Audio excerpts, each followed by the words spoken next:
about 2021, it was thinning. I could see it thinning, so then I was trying to cover it, and it didn't seem like such a big difference, but it was. I got to a point where I was like, I don't care anymore.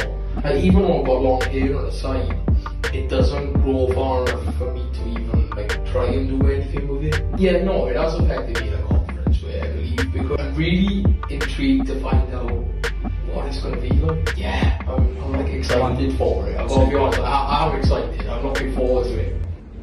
Whoa. Wow.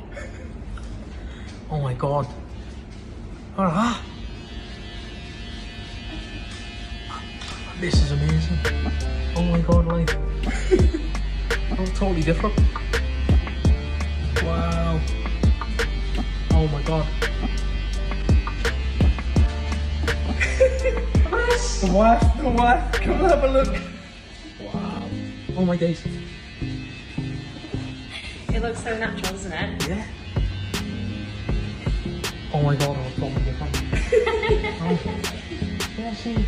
Look at your hairline now as well. Oh my days. Wow.